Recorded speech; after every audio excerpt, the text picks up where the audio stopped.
Iran's supreme leader has accused protesters of ruining their own streets to please Donald Trump. That's as violent unrest across the country continues to spread. Overnight, protests continue to rage. One prosecutor in Tehran had warned of a violent crackdown on protesters, saying some could face the death penalty. The regime has responded with a full security lockdown and a nationwide internet blackout. President Trump has said that the Ayatollah is preparing to flee, potentially to Russia. Are we witnessing the fall of the Iranian regime? Joining me now is Director of the Association of Anglo-Iranian Women in the UK, Layla Jazayeri. Layla, thank you so much for joining me. Incredible scenes in Iran from what we are managing to understand what's going on out there. There obviously is a blackout now. Bring us up to date. What's happening? Thank you for having me on. Yes, after Khamenei's message, in fact, despite this message, despite killing, despite having nearly total internet blackout to conceal atrocities, and even after deploying Arabic-speaking mercenaries from Iraq, the uprising has continued and has grown even stronger in its resolve. At present, the protests have spread across Iran, across 180 cities. 54 people have been killed.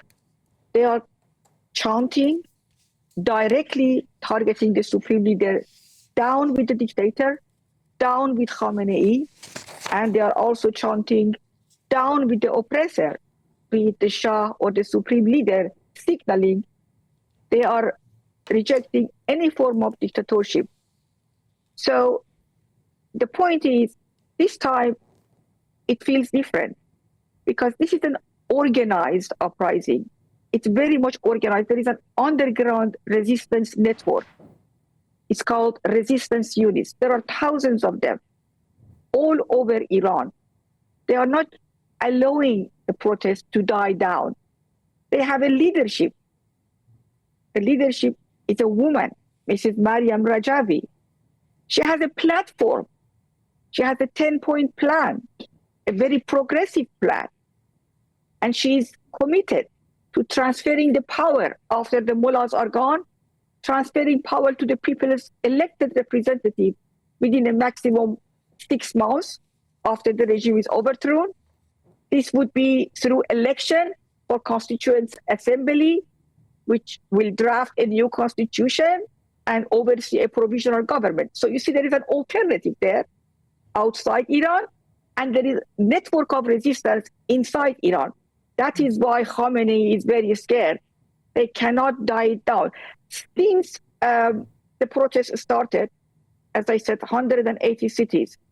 In Tehran, yesterday, 30 locations, there were direct confrontation now with the suppressive forces. The protests have become increasingly confrontational.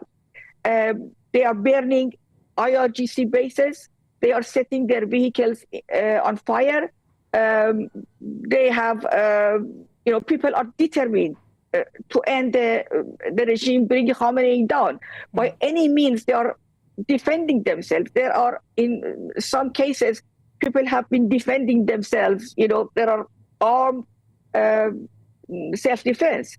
And many of, in this confrontation, a number of high-ranking officials within the security forces have been killed in the clashes. Some towns and cities have been liberated for hours, few hours.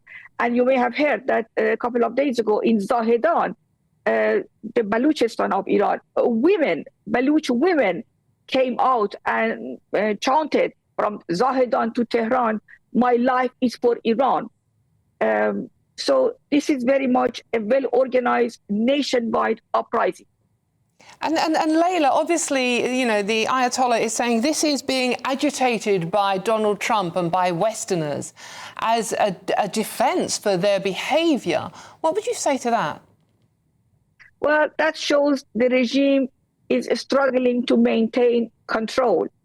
There is panic. There is confusion. In particular, a couple of days ago, there was a leak communication between the commanders of the regime, radio communication. One of them asked, urgently calling for reinforcement. The other one admits that there is no additional forces, and says, oh, the situation is extremely tense, the clashes are spreading, our units are exhausted, they are overwhelmed. This is the situation in the ground. This shows the regime is very weak, and they are resorting to this rhetoric. The only problem we have is the fact that the regime this time is not just using violence, it is also using deception. How? The regime has managed to inject pro-monarchies, the former dictator, Shah's dictatorship, pro-monarchies slogans into the crowds in order to poison this uprising from within and basically make it weaker. And because nobody is going to come, people of Iran are not going to come to the streets for another dictator, Shah's son this time, to take over. So this is a deliberate attempt to promote monarchist slogan. In fact, they are kind of putting voiceover on the protests, on the slogans. People are not chanting any slogan for the Shah's son at all. They are actually calling, they are staying down with the oppressor, be it the Shah or the supreme leader. But then they dubbed. Unfortunately, there are some Farsi-speaking television channels in London who actually, they are dubbing these video clips. You can see very clearly there is a video clip, and you can see there are the same video clip. People are chanting death with the dictator, but the other one is saying they're promoting the former dictator's son. And who benefits from that? Iranian regime.